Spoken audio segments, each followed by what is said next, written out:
Hold on. Something is deeply wrong with the final subterranean scanning array deployed in the Season 7 finale.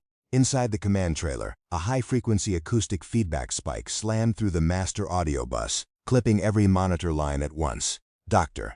Travis Taylor threw off his headset, staring at the central 4K radar display. Beside him, Chief Investigator Erik Bard slammed both hands onto the console, attempting to manually lock down a diagnostic thread that was rapidly eating through their main server memory. The deep penetration borehole camera feed hadn't cut out or faded to noise. It had rendered an impossible optical signature, a solid light-devouring sphere sitting precisely 300 feet beneath the East Mesa. Check the LiDAR return values, Travis demanded, his finger tracing a completely flat line on the spatial point cloud monitor. The laser pulses aren't reflecting back. They aren't refracting through quartz or getting absorbed by clay. The light is entering that pocket and vanishing from the sensor grid entirely. For 7 consecutive seasons, the team had deployed military-grade hardware across the property. They had fired high-powered lasers, dropped acoustic transponders, launched thermal imaging drones, and driven heavy steel casings deep into the Mesa. Every previous test yielded bizarre anomalies, but the climax of Season 7 pushed the investigation past theoretical physics into a terrifying physical reality. The operation targeted an unmapped coordinate set along the eastern ridge, an area where GPS gear routinely glitched, showing elevation readouts thousands of feet above the desert floor. To bypass the impenetrable layer that shredded diamond drill bits in prior attempts, the team brought in a state-of-the-art sonic resonance drill. The rig used ultra-high-frequency vibrational energy to fracture raw stone at the molecular level, melting through stone without kinetic friction. The moment the sonic bit breached the 250-foot mark, the rig's engine didn't stall. The entire drill assembly went ice cold. A localized atmospheric shockwave swept across the pad. The ambient temperature dropped 40 degrees in under 3 seconds, instantly encasing the steel drilling boom in a quarter-inch shell of white frost, while the surrounding desert stayed at 90 degrees. In the command trailer, Erik isolated the multi-spectrum environmental logs. "Travis, look at the radio frequency waterfall," Erik said, pulling up a real-time signal trace. The baseline 1.624 GHz frequency just jumped 60 decibels, but it's no longer broadcasting as a wide radio wave. It's phase-locking into a tight, narrow-beam data stream originating straight out of that subterranean void. Property owner Brandon Fugal joined the emergency video link, reviewing the mirrored telemetry on a tablet. "Erik, Travis, give me the direct assessment," Brandon said. "Did the sonic drill strike a natural gas pocket, or are we looking at an artificial structure?" "It's not natural, Brandon," Travis replied, stepping up to the dry erase board and outlining a series of electromagnetic equations. "The drill bit didn't hit rock or steel. It breached the outer insulation shell of an artificial vacuum-sealed containment vault embedded deep inside the Precambrian granite."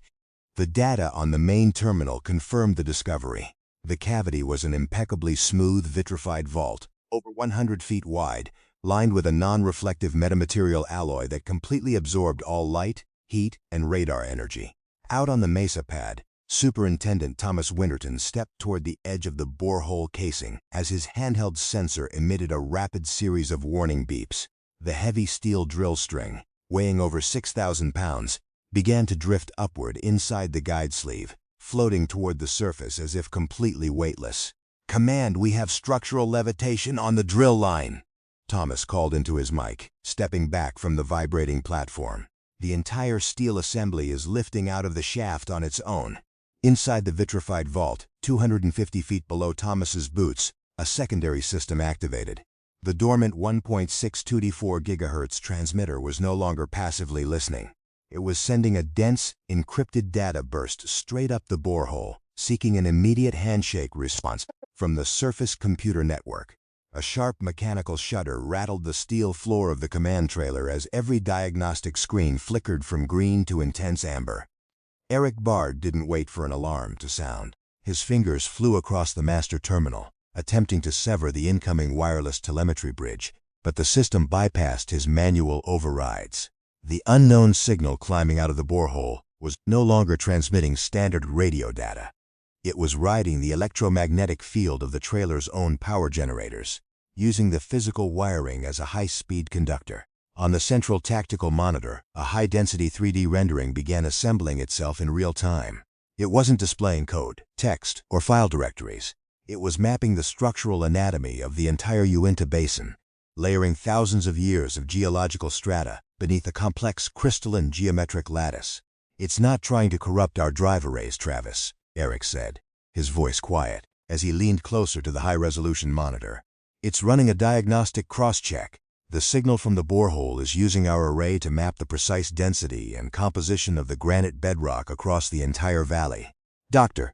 Travis Taylor grabbed a portable handheld spectrum analyzer, aiming its directional receiver straight through the trailer floor toward the earth below. The digital needle on the analyzer pegged into the red zone immediately, registering a localized magnetic field gradient that defied basic physics. "The 1.624 GHz wave isn't coming from a radio antenna down there," Travis declared, pointing out the window toward the East Mesa pad. "It's an acoustic magnetic resonance created by the bedrock itself. Something down in that vitrified vault is causing the entire granite formation to ring like a tuning fork." Outside on the drilling pad, Thomas Winterton watched in disbelief as the suspended 6,000-pound steel drill string ceased its upward drift. Instead of falling back down under the heavy pull of gravity, the steel assembly locked in mid-air, 4 feet above the casing, perfectly stationary. A pale, shimmering column of ionized air wrapped around the floating metal, turning the dusty desert atmosphere into a clear, distortion-free optical lens. Thomas pulled a laser rangefinder from his vest and aimed the red beam directly at the center of the column. The laser dot didn't hit the steel drill string. The light bent around the object at a precise 90-degree angle, redirecting straight down into the borehole casing without scattering a single photon. "Command, the air around the rig is completely warping," Thomas reported into his comms unit, taking 2 cautious steps backward onto solid dirt. "Light isn't traveling in a straight line within 3 feet of the drill string. It's like a localized gravitational lens right here on the pad." "Thomas, stay outside that shimmer boundary," Travis warned over the radio headset. "That spatial distortion is bending light because the mass density inside that column just spiked. If you step into that gradient, the localized force could crush equipment instantly." Inside the trailer, Brandon Fugal leaned toward his secure video feed, watching the real-time telemetry stream stabilize into a single terrifying pattern. "Travis, Erik, what is that signal communicating with?" Brandon asked, his tone sharp. "If that vault is an isolated relic, why is it executing a basin-wide diagnostic right now?" "Because it's not an isolated relic, Brandon," Erik answered, bringing up a regional satellite overlay. "Look at the phase alignment. The moment our drill breached the outer shell of Node 4, 2 identical energy signatures spiked at unmapped coordinates 10 miles north and 15 miles west." The master display confirmed the reality. Deep beneath the surface of the Uinta Basin, 3 distinct points were actively pulsing in perfect synchronization. The sonic drill hadn't simply uncovered an ancient, buried metallic vault beneath Skinwalker Ranch. It had closed a high-voltage circuit on a hidden, deep earth array that had been waiting dormant beneath the desert floor for centuries, and the central hub was powering up its main drive core. The master power breaker on the exterior of the command trailer blew with a blinding blue flash and a sharp explosive crack. Instant darkness swept through the interior, plunging the primary monitors, server cooling arrays, and overhead lights into pitch black. But instead of the monitors dying completely, the central display screen began drawing power directly from the air itself. The screen glowed with a ghostly violet light, rendering a single 3-dimensional topological model that didn't rely on the ranch's electrical grid. "Dr." Travis Taylor shoved his chair back, unholstering a high-powered ultraviolet inspection light, and pointed it at the aluminum wall behind the server racks. The metal wall was no longer solid. Under the UV beam, the surface of the trailer wall rippled like liquid mercury. Microscopic, glowing geometric patterns were creeping across the interior metal paneling, expanding outward from the wiring conduits in a sprawling organic web. "Erik, drop the handheld sensors," Travis yelled, grabbing a thermal imaging camera and aiming it at the floor. "The electromagnetic surge isn't coming through the power line. It's conducting directly through the trailer frame. The metal chassis is acting as a receiving antenna for the 3-way array." Erik Bard backed away from the console, holding up his hands. "The server CPUs are offline, Travis. but the data processing rate just quadrupled. Whatever is down in Node 4 is using our trailer's copper circuitry as an external co-processor. Out on the East Mesa pad, the physical environment turned hostile. The pale, shimmering column of ionized air surrounding the floating drill string suddenly expanded, doubling its radius in a fraction of a second. Superintendent Thomas Winterton felt the iron buckles on his tool belt yank violently toward the borehole casing. The ground beneath his boots didn't shake. Instead, the loose red sand and gravel on the surface began assembling into perfect, concentric rings around the drill head, hovering 3 inches off the dirt. A low subterranean hum vibrated up through the soles of his work boots, a sound so deep and resonant that it rattled the teeth in his jaw and caused the fluid in his eyes to vibrate, turning the landscape into a blurry, double image. "Command! The ground is repelling matter," Thomas shouted over the comms, fighting against an invisible, outward-pushing force field that felt like walking through deep underwater currents. "The sand is floating. The rig supports are lifting off the concrete pads. Thomas, fall back to the Polaris," Travis ordered, kicking open the trailer door and stepping out into the desert night alongside Erik. The moment Travis stepped onto the metal staircase of the trailer, his handheld spectrum analyzer emitted a continuous, high-pitched scream. The ambient air across the East Mesa was no longer electrically neutral. A dense cloud of static electrification had settled over the pad, causing the sagebrush to glow with faint St. Elmo's fire. Every hair on Travis's arms stood straight up as the atmospheric voltage differential between the ground and the air spiked to over 12,000 volts per meter.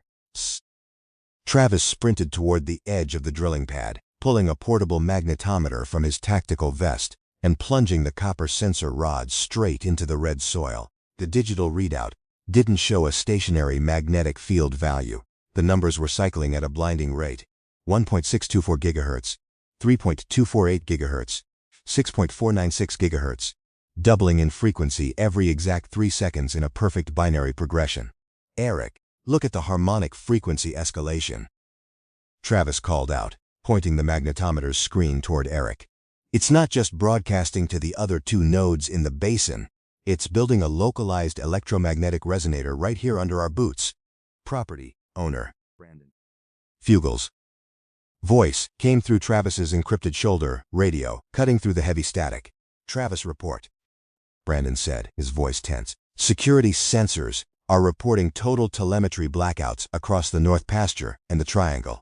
What is happening to the perimeter?" "Brandon, the 3 nodes just locked their phase timing," Travis replied, staring down at the vibrating ground beneath the drill rig. "Node 4 beneath the East Mesa is acting as the primary frequency generator. It's feeding high-voltage scalar waves straight into the bedrock, converting the entire 512-acre property into a massive, phase-locked aperture array." As Travis spoke, the floating, 6,000-pound steel drill string inside the column of light didn't drop or lift. With a deafening metallic ping that echoed across the dark valley, the solid steel drill pipe instantly disintegrated into a cloud of fine, silvery metallic dust. The dust didn't fall to the ground.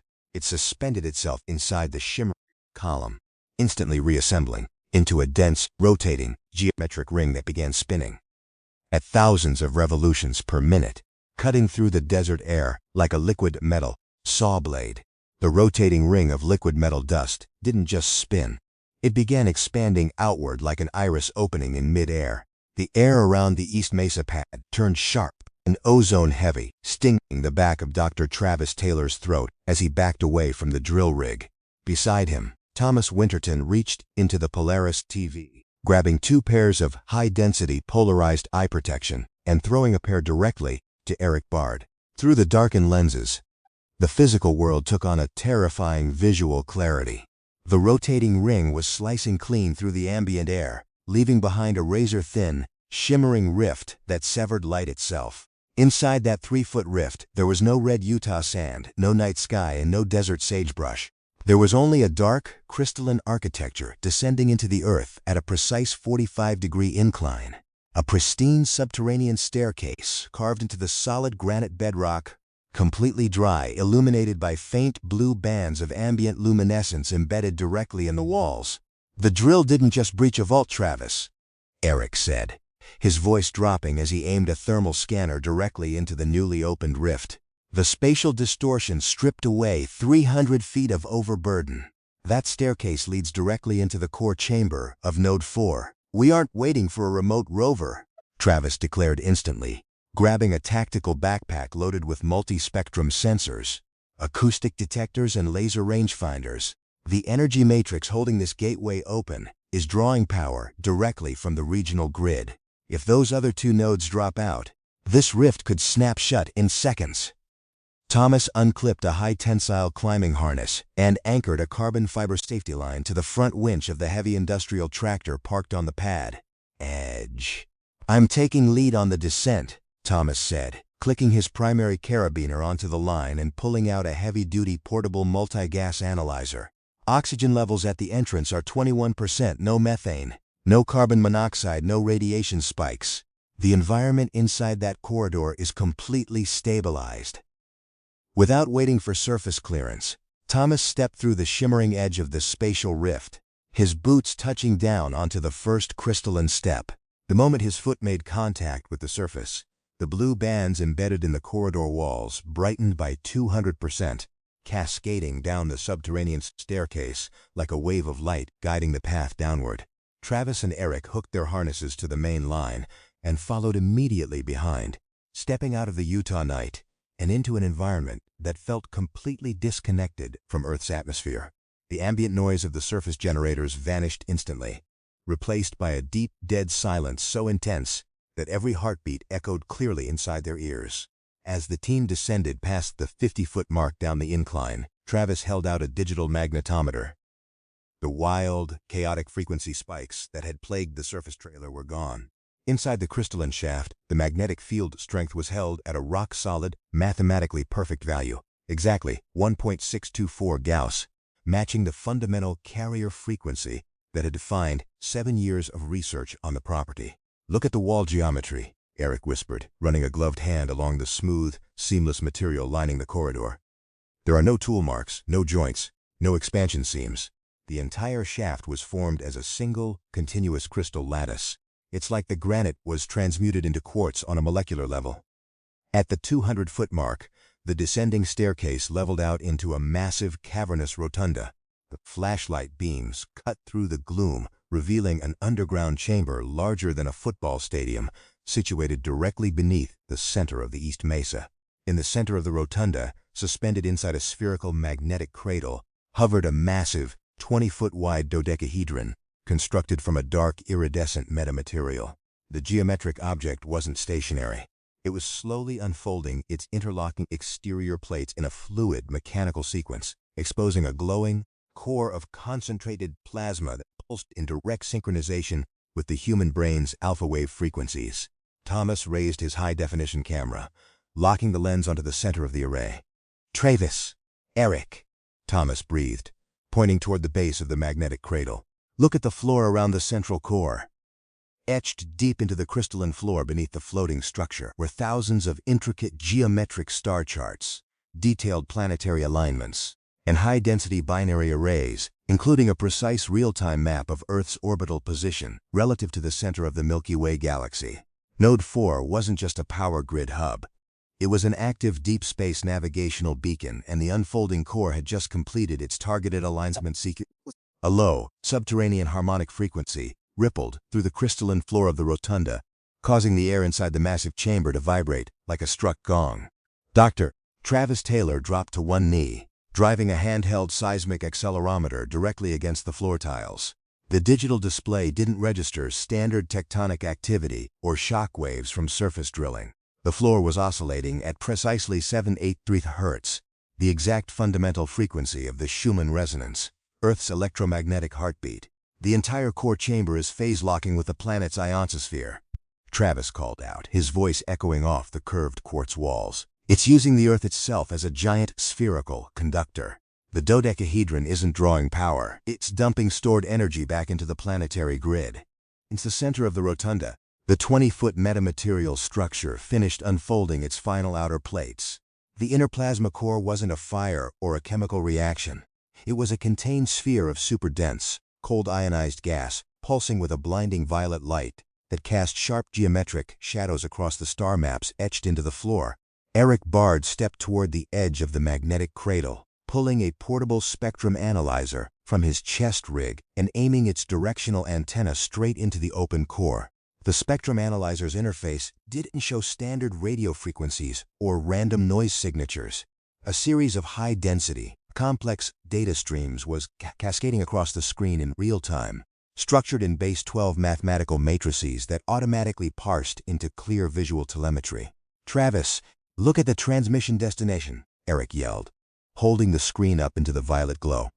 "It's not transmitting outward into deep space. The signal from Node 4 is beaming horizontally through the Earth's crust, locking onto the other two nodes in the Uint Basin." On the surface of the floor beneath Thomas Winterton's boots, the etched star charts began to shift. The deep geometric grooves in the crystalline granite weren't static carvings. They were fluid-filled microchannels. A glowing, silver liquid metal alloy was bleeding out from the base of the magnetic cradle, filling the intricate channels with high-density conductive fluid that traced the planetary lines across the rotunda floor at blinding speed. "Thomas, back away from those channels," Travis shouted, grabbing Thomas's shoulder harness and pulling him backward. "That liquid metamaterial is completing an integrated circuit across the entire chamber floor." As the silver fluid locked into the outer perimeter ring of the rotunda, the ambient gravity inside the underground vault abruptly vanished. Thomas, Travis, and Erik lifted off the floor simultaneously, floating 4 feet in midair, alongside loose equipment, carbon fiber cases, and dust particles.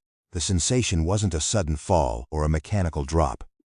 It was a localized zero-gravity pocket created by the intense electromagnetic field generated by the liquid metal circuit. Floating in the center of the zero-gravity zone, Thomas unclipped a tactical thermal camera and aimed it down at the glowing floor maps. Through the multi-spectrum thermal lens, the 3 distinct nodes across the Uinta Basin were no longer isolated underground points on a map. The silver fluid in the floor channels was rendering a live, 3-dimensional holographic map of an active, subterranean transit network running directly beneath the North American continent. Deep underground tunnels, held open by localized gravity field generators, stretched out from Skinwalker Ranch in every direction, connecting Node 4 to unmapped deep Earth installations thousands of miles away. "Brandon, do you copy?" Travis said into his radio transmitter, his voice strained as he maneuvered his body through the zero-gravity field toward a floating equipment pack. "Node 4 isn't just a communication hub or a research vault." Property owner Brandon Fugal's voice came through the comms link, broken by heavy electromagnetic static, but clear enough to convey the gravity of the situation. "Travis, what are we looking at?" Brandon asked. "Security sensors are reporting total gravimetric shifts across the entire East Mesa pad." "Brandon, Node 4 is an active subterranean gateway hub," Travis reported, staring directly at the pulsing plasma sphere in the center of the room. "The Uinta Basin Array isn't monitoring the ranch. It's controlling a deep Earth planetary transport grid." Suddenly, the central plasma core emitted a sharp, high-pitched chime that neutralized the zero-gravity field instantly. Travis, Thomas, and Erik slammed back down onto the crystalline floor as gravity restored itself.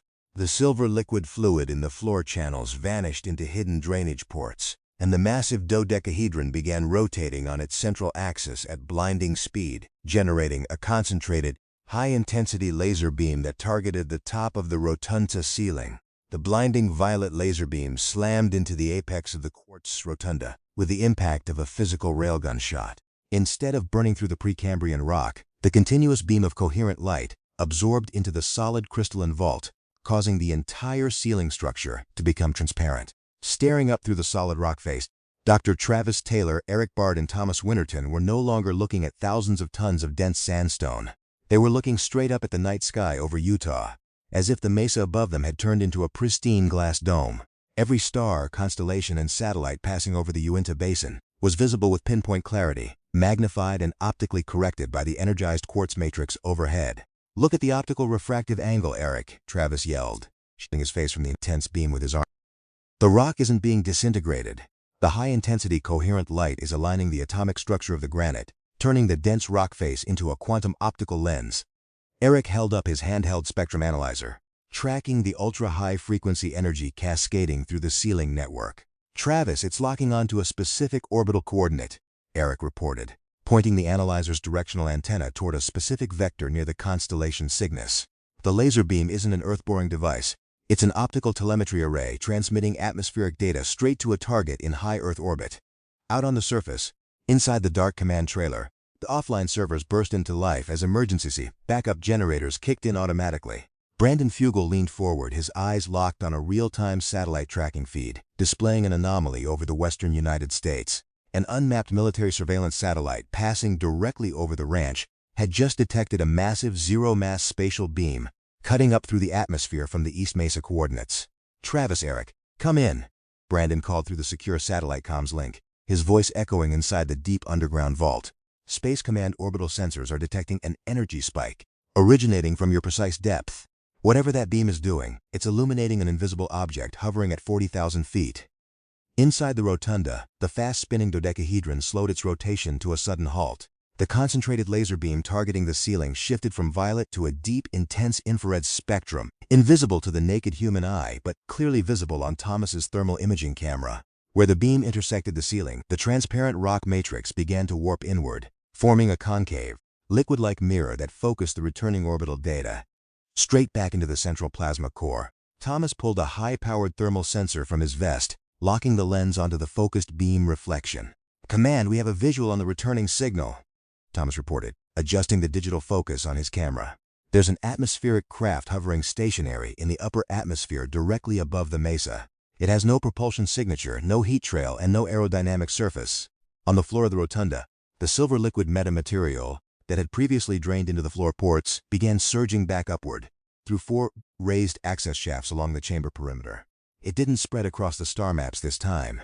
The conductive fluid rose into 4 solid 6-foot metallic columns, rapidly solidifying into intricate, geometric control consoles positioned around the central magnetic cradle. Each column began projecting a 3-dimensional, high-definition holographic interface directly into the air, displaying real-time atmospheric readouts, magnetic vector alignments, and orbital trajectory paths. "Erik, look at those glyph arrays," Travis shouted, stepping up to the nearest liquid metal column and examining the floating geometric interface. "These aren't static controls. This is an active control room for the entire regional array. Node 4 was designed to be manually operated from an inside vault." Erik carefully extended an insulated diagnostic probe toward the edge of the floating holographic screen. The moment the carbon fiber tip touched the edge of the projection, a violent electromagnetic shockwave discharged from the central plasma core, knocking all 3 men back onto the crystalline floor. The deep violet light inside the room turned to a stark flashing red. The overhead optical lens effect collapsed instantly, plunging the transparent ceiling back into solid, opaque granite as an automated lockdown sequence activated throughout the entire underground facility. A heavy vitrified bulkhead began sliding shut over the descending access staircase, cutting off their only retreat path to the surface. The vitrified bulkhead slammed shut with a thunderous airtight seal that echoed like a cannon shot through the subterranean vault.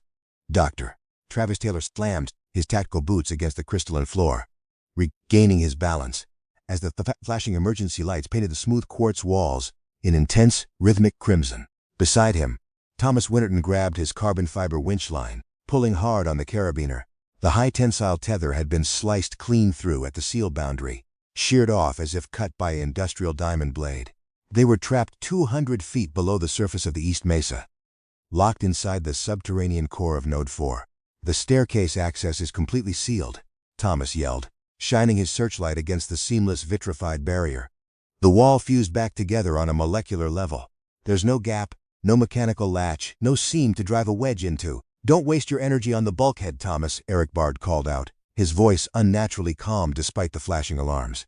He was kneeling near the base of one of the 4 liquid metal control columns, pointing his handheld spectrum analyzer at the central magnetic cradle. "The lockdown didn't activate because I touched the hologram. Look at the atmospheric pressure sensors inside the vault." Travis sprinted over to Erik's position, looking over his shoulder at the digital readout. The barometric pressure inside the cavernous rotunda was dropping precipitously. The vault wasn't flooding with toxic gas or collapsing from structural failure.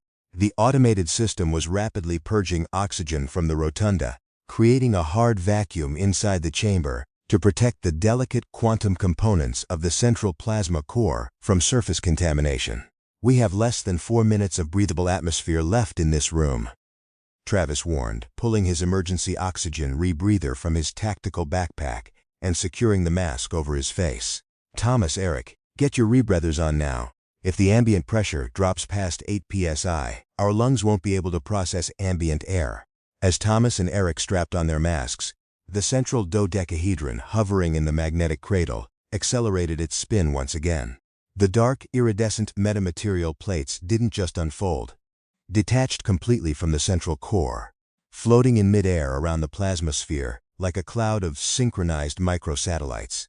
Each plate emitted a high-frequency, directional acoustic wave that converged directly on the floor beneath their feet.